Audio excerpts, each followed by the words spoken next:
Me parece que es políticamente una irresponsabilidad que Murcia tenga un proveedor de agua que está a 300 kilómetros, porque estratégicamente, geopolíticamente no es lo más lógico, y lo estamos viendo.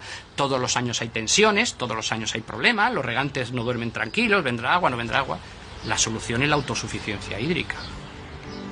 Francisco Turrión fue expedientado en noviembre de 2017 por realizar un estudio para Greenpeace titulado La trama del agua en la cuenca del Segura 10 años después.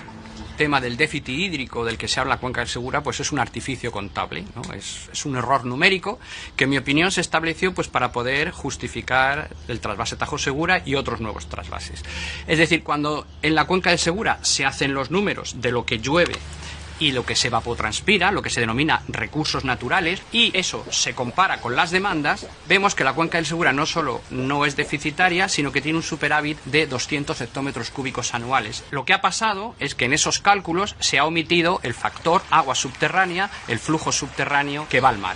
Recientes investigaciones de la Universidad Autónoma de Barcelona, mediante isótopos de radio, han determinado que ese flujo subterráneo de agua que va al Mediterráneo puede ser hasta 15 veces superior al flujo fluvial, que por cada río Segura o cada río Júcar puede haber hasta 15 ríos Júcar y 15 ríos Segura que se van al mar. Eso lo decían los redactores del anteproyecto del trasvase Tajo Segura en el año 67.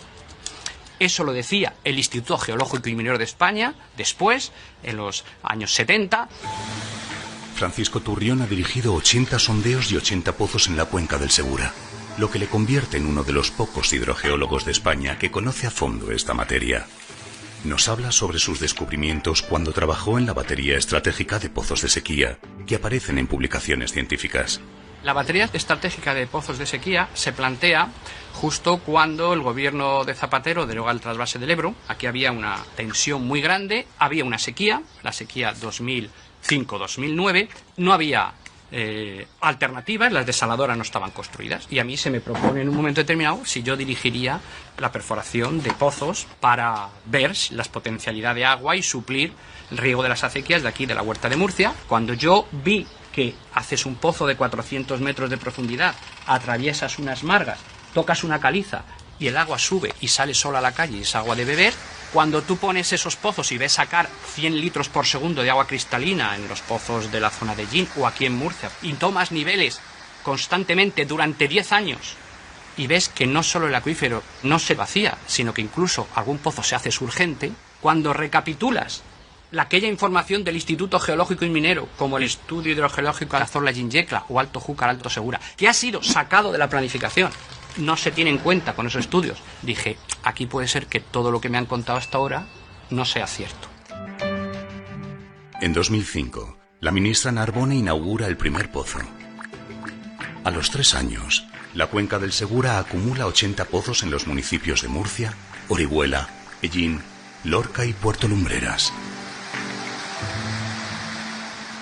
Toda esa batería, junto con los pozos de sequía del sinclinal de Calasparra, que ya estaba hecho 10 años antes, fueron capaces de movilizar en el entorno 135 hectómetros cúbicos año.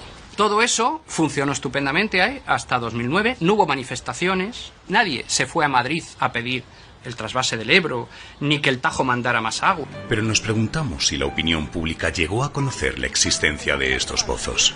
Un día mi jefe, en aquel tiempo Manuel Aldeguer, me dice, vienen de Telecinco a hacer un programa y quiero que les enseñes todos estos pozos funcionando para que la opinión pública vea que esté tranquila, ¿no? Que en Murcia, aunque haya sequía, los embalses de Entrepeñas y Buendía estén medio vacíos y de la cabecera del Segura también, pues que aquí hay agua y se vea, ¿no? Y estuvimos una mañana con una productora de Telecinco explicando todos los pozos, poniéndolos en marcha. Y cuando pasaron 15 días o un mes me llamó la periodista para otra cosa y le digo, oye, ¿cuándo vais a publicar esto, no? No, dice, es que en mi cadena han dicho que esto, en fin, le han dicho de Murcia, el del gobierno regional, que no sería bueno que esto se supiera, que esto no es eso y no se va a publicar.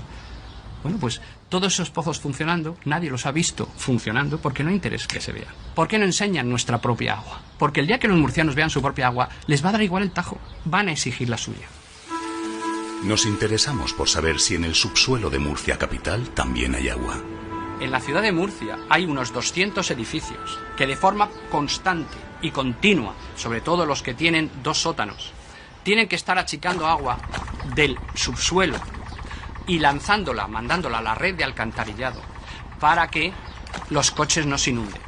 Si en Murcia se fuera la luz durante 24 horas, 48 horas, muchos coches de los segundos sótanos y terceros sótanos acabarían con el agua hasta las cristales.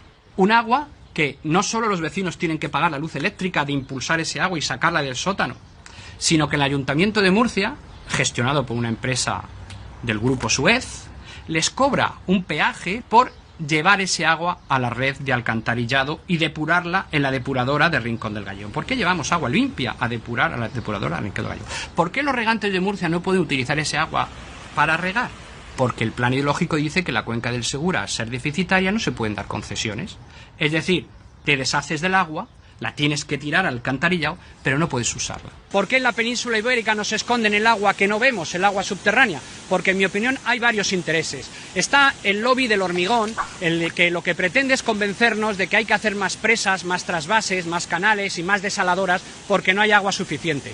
Luego hay un segundo interés, el interés de las empresas agroexportadoras y los aguatenientes, ¿no? Ellos quieren que el reparto del agua que está hecho seguir así y que el gobierno no oferte más agua a los pequeños y medianos regantes para que no se crean nuevas empresas de exportación de productos hortofrutícolas. Y tercero es el negocio del agua privatizada, el agua urbana, donde empresas privadas, semipúblicas, están gestionando el agua de abastecimiento y también les interesa hacernos creer que hay muy poca agua, que no hay agua suficiente, para así cuando nos suban el recibo todos los años, un 8%, un 10%, no protestemos porque pensemos que no tenemos agua suficiente. Si seguimos indagando en los turbios negocios del agua en la cuenca del Segura, leemos que a finales del 2017 la Fiscalía imputó a 7 cargos de la Consejería de Agricultura de Murcia, incluido el exconsejero de Agricultura, a 24 agricultores y empresas agrícolas y a 6 miembros de la Confederación Hidrográfica del Segura por la contaminación del Mar Menor. En abril de 2018, se imputan a altos cargos del gobierno regional por el pelotazo de 600 millones de euros con la desaladora de Escombreras en Cartagena. El caso Pokémon, que estaba en Galicia y otros puntos, opera también en Murcia. En 3 años podíamos perfectamente, la cuenca del Segura, desengancharse del trasvase Tajo Segura y de cualquier otro.